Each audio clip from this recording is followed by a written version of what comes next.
video in the series of coding. Today we are going to do the problem which is called My Calendar 1. So we have to implement a My Calendar class that is going to store our events. The important point is that double booking should not happen. So event is going to have two parameters, start and end. So there's a book class that we have to implement corresponding to when the event is going to happen. It's going to have the start time of the event and end time. No two events should just intersect. So unless they intersect, it's fine. If they intersect, it's not fine. So that's it. So let's try to look at example. So let's understand it with the help of, let's say, we create a timeline. Okay, so let me make it a little bit neat. So suppose this is the timeline. Okay, now in this timeline I'm going to represent time to understand this better. So these are the events. So first event is going to start at the time 10 and it's going to end at the time 20. Okay, on this corresponding line. Now you can see here no other event is there. So there is no question of intersection. So this is fine. This event can happen, right? No problem. It will start at 10, end at 20. Let's go to the next event. Next event is going to start at 30 and end at 40. So let me mark with a different color. So in this case, it's going to start at 30 somewhere here and it's going to end at 40 somewhere here. Again, you can see that there is no intersection at all. First event starts and then after some time, second event starts and ends properly. So there is no confusion, right? This can happen, no problem at all. Let's think of the third event. It is going to start at 15. So it is going to start somewhere here and it is going to end at 25. So it is going to end somewhere here. Now you can see that it is intersecting with the first event, right? So first event is having this particular time and your this event, third event is having this particular time. So you see that both are having this particular intersection, right?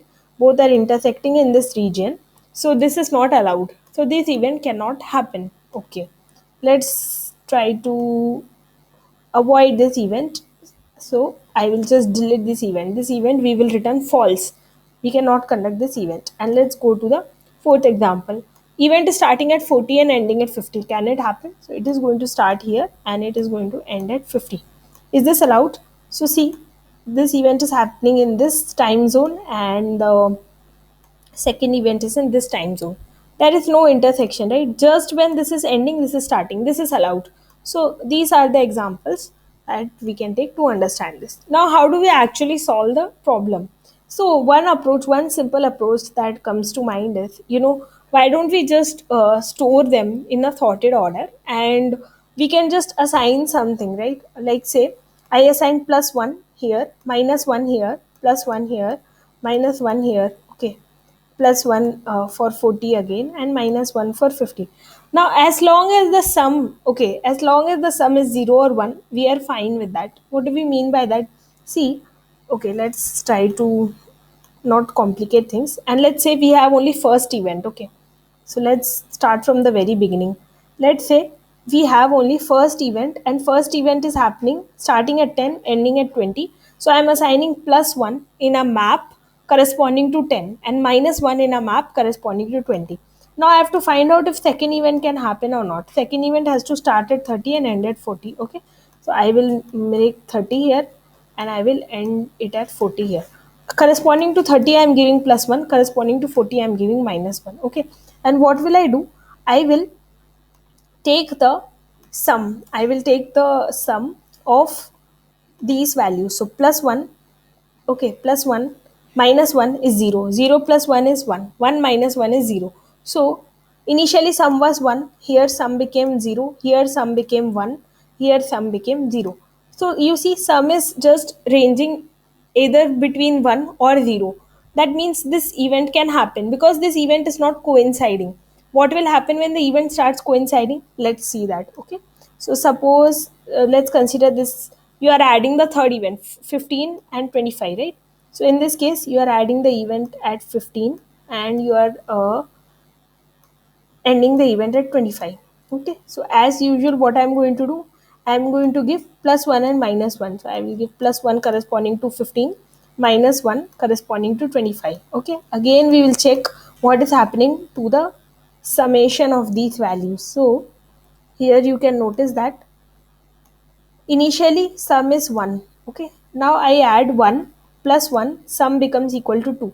This is a problem. This is telling me that somewhere in between, some other event has got added which is intersecting, which is not right. Okay. So as soon as the sum exceeds 1, so as soon as sum is greater than 1, or sum is not either 0 or 1, we know something is wrong and that event cannot happen. So I hope that this example is trying to make sense. Let's try to just take quickly one more example so that it is more clearer, and then we can go forward to implementing the logic and writing the code. So we will just take one more example. So let's say you have let me just erase this properly.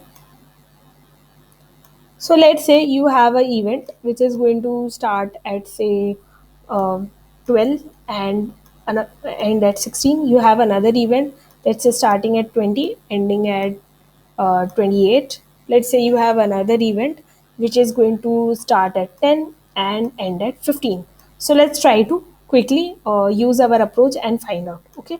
So first event starting at 12 and ending at 16. So let me create the time zone for this. So what are we going to do? We are going to write this event on our time zone line. So starting at 12, ending at 16. Also what we are going to do?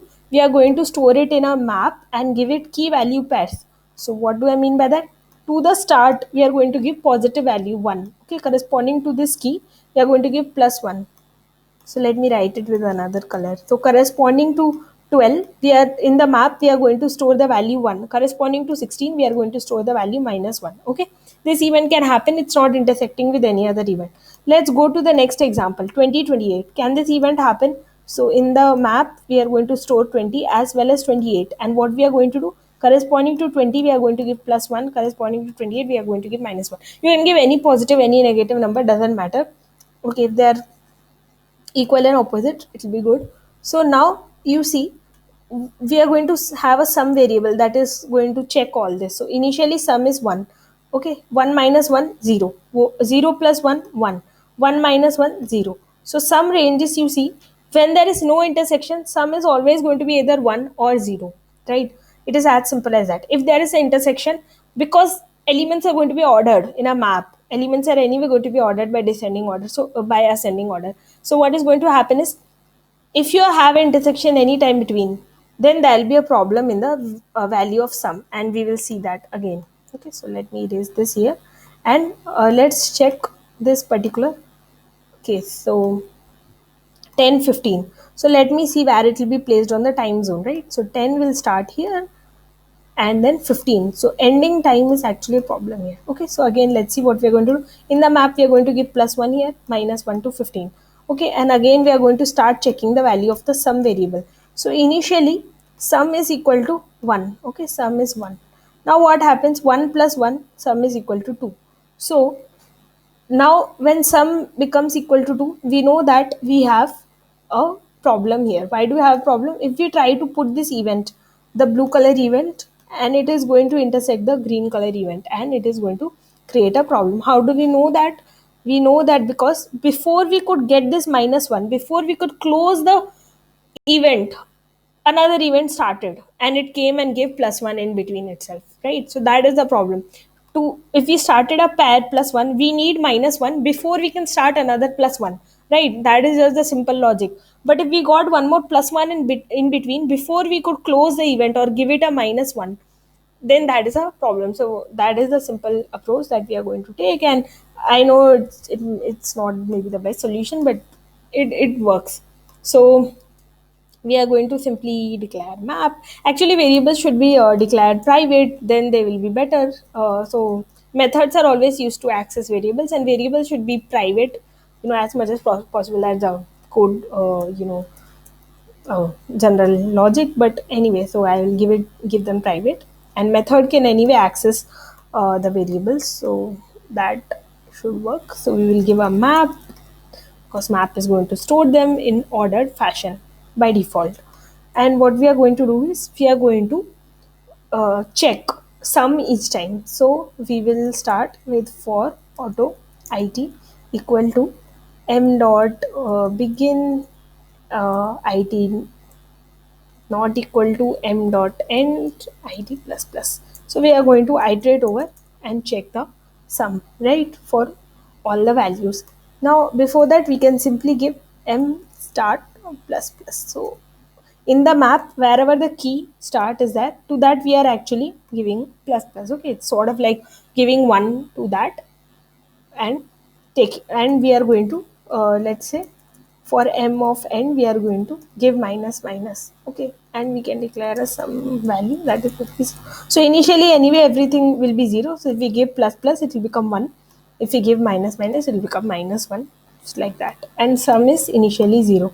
Now what we are going to do, we are going to just add the sum for all the value pairs. So before it, suppose before closing, if any case happens where we start another event, then in that case it's like saying before we could give a minus 1 to close a plus 1, we gave extra plus 1. So that corresponds to intersection. So that is a simple logic. So you can give here if sum is greater than 1, then in that case what is going to happen, in that case you are going to have to return false. First of all, this is going to happen. Also you can decrement this, so whatever is here you can give opposite of that, because we are not adding that event in our log, so why should we store it? So that's it, and this should work, and finally in the end you can return true. So this is a simple approach that you can think of for this particular example, and it is fine. Let me just submit and see if it's working. So it's accepted. Thank you for being patient and listening.